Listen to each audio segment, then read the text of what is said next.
Hi, I'm Peter Adamson, and you're listening to the History of Philosophy podcast, brought to you with the support of the Philosophy Department at King's College London and the LMU in Munich. Online at historyofphilosophy.net.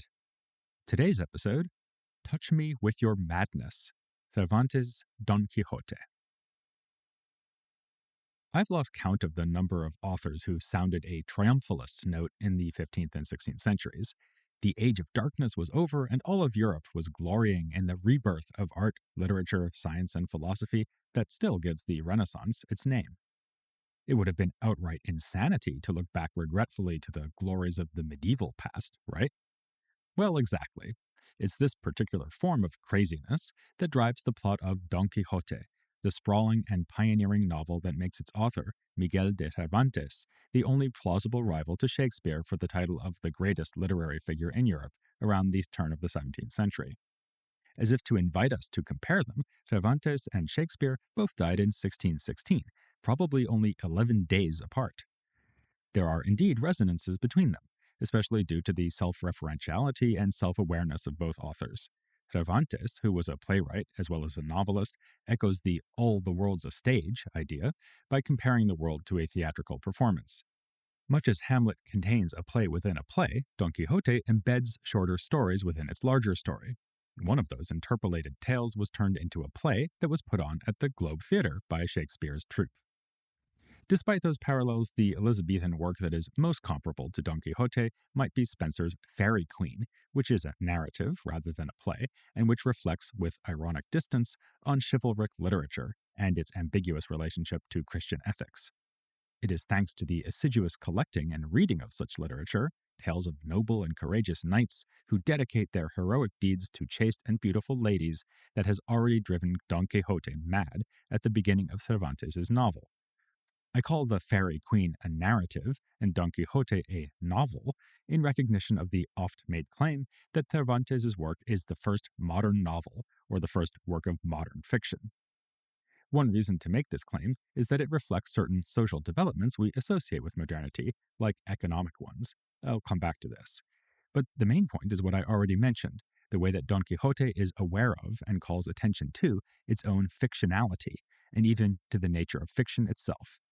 This is also a big part of what makes it of interest to us from a philosophical point of view. Pioneering though it may be, the book does fit snugly within its historical context. Cervantes studied with a humanist scholar in Spain, imbibing the Erasmian spirit that had by this time come to Iberia. He then went to Italy, the home of humanism, in his 20s, so his literary gamesmanship can be connected to the same tendency in Erasmus and other humanist authors. A particularly tempting comparison is to Erasmus's own Praise of Folly. One might see Don Quixote as embodying the message of that book, since it's his own folly that makes him such an appealing and perhaps even admirable character. His gift of madness allows him to see quotidian things as marvelous, taking windmills for giants and a barber's shaving bowl for the priceless helmet of Mambrino. In general, it's a book where things are turned upside down and back to front. Ugly peasant girls are transformed into beautiful ladies, taverns into castles, and Quixote's faithful Sancho Panza from a lowly servant into the governor of an island, all through the alchemical magic of fervently believing one thing to be something else. This idea is already conveyed in the very title, Don Quixote. I mean, the title of the man, not the novel. He is at first Alonso Quixada, or maybe Quesada, or as it says at the end of the book, Quixano. Characteristically, Cervantes tells us that there is some disagreement about his real original name, conveying that the novel has only imperfect access to the facts it is recounting, facts which are, of course, entirely invented. Having read too many tales of chivalry, Alonso decides to adopt the name Don Quixote, even though his social status does not give him the right to style himself as a Don, something flagged later on in the book. He renames his old horse Rocinante, which means something like former old nag. Through simple acts of rechristening, both he and his steed have been turned into characters worthy of grand adventure. Similarly, Quixote arbitrarily decides that a girl in a nearby village is to be called Dulcinea, and insists that she is the most beautiful woman in the world. Don't deny this or even ask to see her so you can decide for yourself, or Quixote will challenge you to a duel. In the second part of the work, published 10 years after the first in 1615, Cervantes puts a further spin on the theme by having Sancho convince Quixote that an ugly peasant is in fact Dulcinea, but that an enchanter has cast a spell preventing Quixote from seeing her as she really is. As if that weren't enough, it's later pointed out to Sancho that as far as he knows, there really is such an enchantment, leading him to doubt whether he conjured the spell or is instead a victim of it. Just before that, Don Quixote has praised Sancho by saying that he doubts everything and believes everything. Clearly, then, Cervantes gives us yet another example of an author from around the turn of the 17th century who was fascinated by uncertainty and the limits of human knowledge, like Shakespeare, Montaigne, Charon, and so on. But I think we should not give in to the philosopher's impulse to reduce this to a question of epistemology. In this context, themes of enchantment, doubt, and arbitrary misidentification are designed to get the reader to think not so much about the nature of knowledge as about the nature of fiction itself. It's been said that Don Quixote is a book about books, a claim merited not just by the fact that Quixote's madness is triggered by reading, but by the fact that he keeps meeting other people who enjoy the same kind of chivalric literature. None of them have been driven mad, which rather undermines the apparent warning that such literature is harmful, at best trivial and at worst dangerous, a message that we've already seen in the life story of Teresa of Avila. A scene in which friends of Quixote burn his library is easy to read as a mockery of the book burnings overseen by the Inquisition and other censorious institutions of Cervantes' age. Then there's the elaborate framing of the whole story, which is deliberately confusing to the point that scholars have disputed the exact details of what we are supposedly reading. The book begins with a preface, which self-consciously frets about the difficulty of writing a preface. The impasse was resolved only after a friend gave the advice simply to throw in learned references to authoritative sources, including Plato and Aristotle, and Italian humanists like Leone Hebreo. Then the story proper begins, but after only 8 chapters, the author tells us regretfully that this was all he could find of the tale. Then chapter 9 begins by announcing the discovery of another manuscript, so that things can continue after all.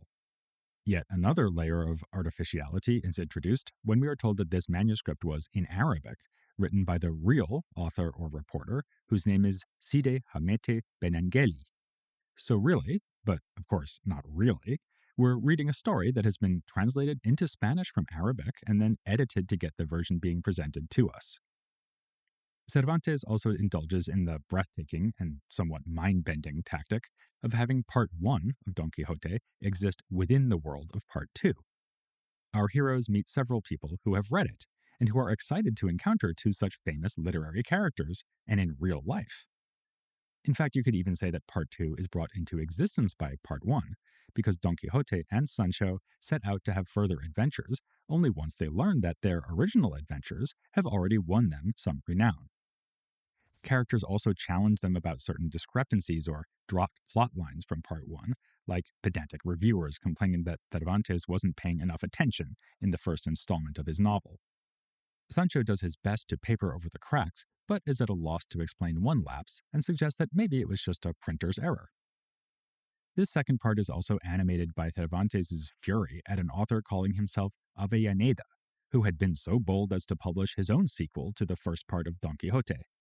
This writer's true identity remains unknown, though he seems to have been a member of the circle of Lope de Vega, one of the other premier literary figures of Spain in this era. Avellaneda set out to tame the anarchy of his source material, turning right side up what Cervantes had turned upside down, as it were. He made both Sancho and Don Quixote into less appealing characters, treating them as upstart social rebels who needed to be put back in their place, namely a madhouse. Perhaps worst of all, he teased Cervantes for having a crippled hand, an injury he sustained when fighting at the famous Battle of Lepanto in 1571. Cervantes was infuriated, though I can't help wondering whether part of him was tickled by having an excuse to indulge in further metafictional games. In Part 2, he allows the main characters to learn about Avellaneda's unauthorized novel and to condemn it as being full of falsehoods. Cervantes goes so far as to change the plot by sending Quixote to Barcelona instead of Zaragoza, as originally planned, because that's where he goes in the rival book, just so that something else in that supposed sequel can be wrong. Of course, the constant fuss over the truth and accuracy of Cervantes' own version serves only to highlight its fictionality. Just in case you missed the point, in Part 2, Cervantes sprinkles in passages that alternately label certain chapters and passages as most likely apocryphal or as certainly true, given the reliability of Benengeli. We are also warned that some material from the supposed original has been omitted by the translator or editor for reasons of relevance and length, including stories about the warm friendship between Rocinante and Sancho's donkey. Again, the audience is being invited to wonder how the version of the story they are reading, in all its incompleteness and indirect transmission, might or might not correspond to events that, as the reader well knows, never happened in the first place. Within the story, the characters are doing the same thing. There are many examples, but the best is perhaps the scene in Part 1, in which a group of people take a vote as to whether that barber's basin really is a fabled helmet, as Don Quixote ludicrously believes.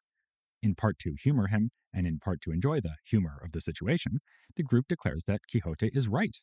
And having promised to accept the outcome of the vote, the barber is required to admit that his own basin is a magical helmet. Scholars have sometimes spoken of a kind of perspectivism in reference to passages like this. Because Don Quixote sees the basin as a helmet, for him it really is a helmet. That's encouraged by Sancho's wonderful description of the item as a baceyelmo, a basin helmet, suggesting that it is somehow both things at the same time. But I don't think Cervantes is really making a point here about perspectivism in the sense we usually use that word in philosophy to mean that the truth is determined for each person by their own beliefs. Rather, he's making a point about the extraordinary power of fiction, whereby facts can be summoned into reality by nothing more than authorial fiat. The point is made from the very beginning of Part 1, where Don Quixote addresses the wise enchanter, whoever you are, who is the chronicler of this wonderful history. The word history here is interesting, given that Cervantes will, towards the start of Part 2, echo the Aristotelian contrast between the poet and the historian. The poet recounts things not as they were, but as they should have been, whereas the historian tells things as they are, without adding anything or departing from the truth. You might remember that Philip Sidney mentioned this contrast from Aristotle's Poetics in his Defense of Poesy. By repeatedly alluding to his own tale as a history, Cervantes thus suggests with heavy irony that we are reading a true account, one about a man with systematically false beliefs, when in fact we are reading something that is entirely invented, just like Quixote's own fantasies. In another context, Cervantes said of himself that he was one who surpasses many others in his powers of invention, and that is, of course, something he has in common with his main character. Indeed, as the real author of the tale, it is Cervantes who imagines that windmills could be giants, ugly peasants, beautiful women, and a barber's basin a fabled helmet. So alongside the obvious parallel between fiction and magic, something that may remind us of Shakespeare's Tempest, Don Quixote's madness stands for the power of the author to decide what will happen in the world he is creating. This is an insanity born of reading chivalric romances and an insanity that allows Quixote to turn the world around him into the setting of such a romance, the main character in a story he is writing as he goes along. But that's a very optimistic way of describing the plot. In fact, Quixote, and poor Sancho along with him, undergo great suffering due to the refusal of reality to be rewritten. The self-proclaimed knight and squire are repeatedly beaten up and humiliated as they pursue one delusional adventure after another. Quixote's madness evokes not just mirth in the people he meets, but also pity. It's frequently noted that his sanity, even his wisdom, remain intact, apart from his conviction that the chivalric tales are all true and that he is following in the footsteps of the glorious knights of old.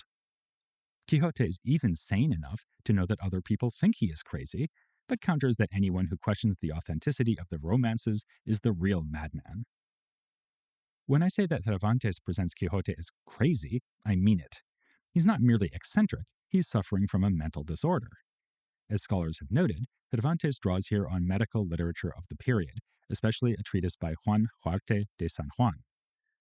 There are hints that Quixote suffers from an imbalance of the humors as a result of his excessive reading habits, which fits with Huarte's remark that people can become choleric if they lose themselves in reading books of chivalry.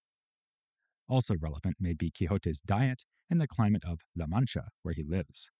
It's explicitly stated that his malady is seated in his brain, and sometimes his sanity seems to return, at least partially, after injuries cause him to lose blood, which would help cool down his bodily mixture. so his condition has a physical basis. This makes the novel potentially interesting for the philosophy of disability, which we talked about with Scott Williams back in episode 442. Someone approaching it from that direction might want to consider Quixote's attitude towards his own disability, which seems to involve a conscious embrace of his own condition. He rationalizes away evidence that would undermine his delusions, as when he suggests that some kind of enchantment may be involved, or that only knights like himself can see things as they truly are. This is why Sancho thinks the helmet of Mambrino is only a barber's basin. An especially interesting passage comes when he decides to imitate the way that chivalric knights sometimes went mad out of longing for the beloved. He proposes to strip naked, do somersaults, and wander aimlessly through a mountain landscape. When Sancho tries to dissuade him, Quixote tells his squire that the best kind of madness is the one that is deliberately chosen and for no good reason. Centuries after its composition, this aspect of Don Quixote came to seem especially resonant for philosophers in the existentialist tradition.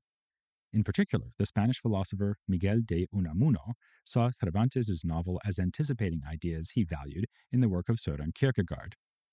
Kierkegaard had even spoken of the Knight of Faith, which seems like a pretty good description of Don Quixote. Like an existentialist Christian hero, Quixote adheres unswervingly to what he sees as the truth, no matter how absurd it may be, and he cannot be dissuaded by rational arguments against this faith. Unamuno was inspired by his example, enthusing, "Touch me with your madness, my Don Quixote, touch me to the quick."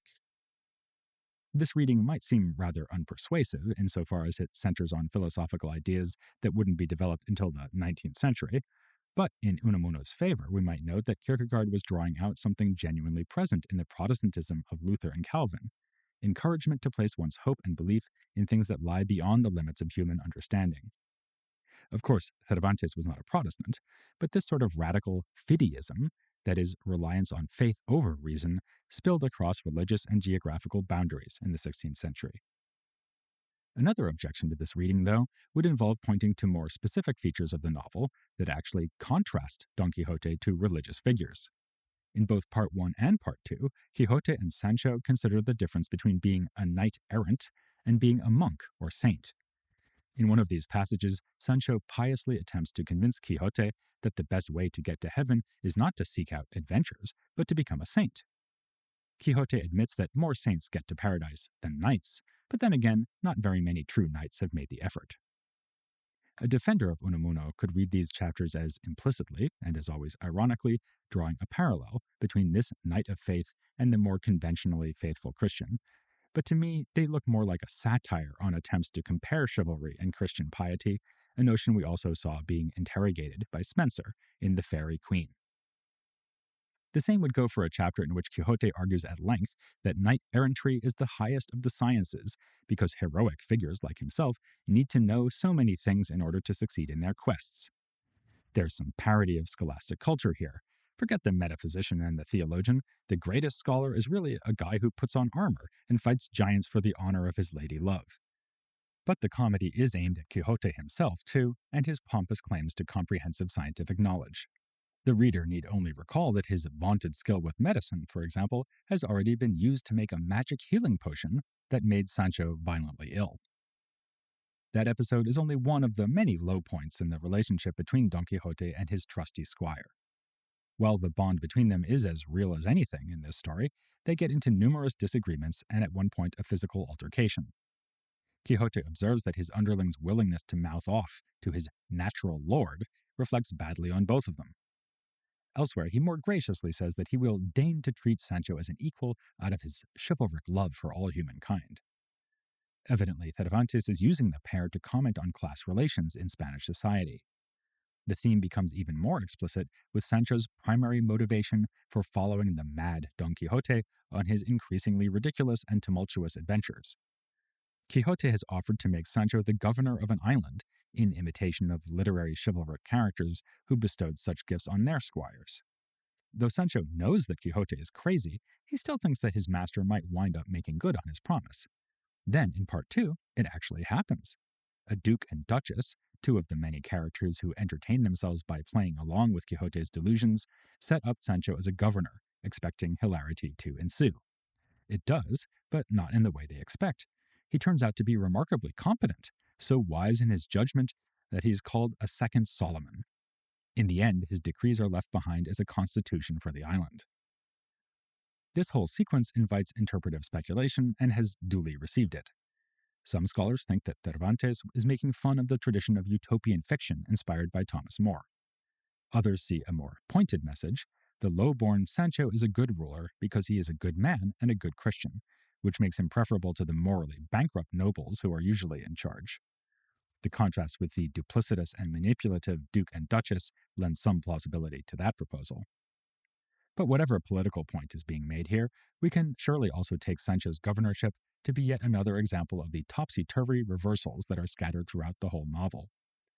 You may remember that when looking at Rabelais, I referred to the work of Michael Bakhtin, who associated the perverse humor of Rabelais with the medieval tradition of the carnival, an exceptional time in which social customs are turned upside down.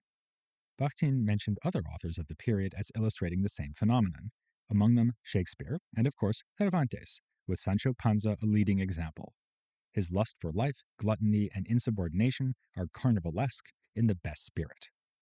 No wonder that the more conservative Avellaneda wanted to write a version of this story putting Sancho back in his proper place. If fideism and carnivalesque reversal are core themes that make Don Quixote resonate with other literature of the age, historical events of the time also find an echo in the novel. Like Montaigne and Shakespeare, Cervantes could not help reacting to the discovery of the New World and the burgeoning practice of slavery. Cervantes had attempted to travel to the Indies in 1582, and in another of his writings described them as a refuge and haven for all the desperate men of Spain.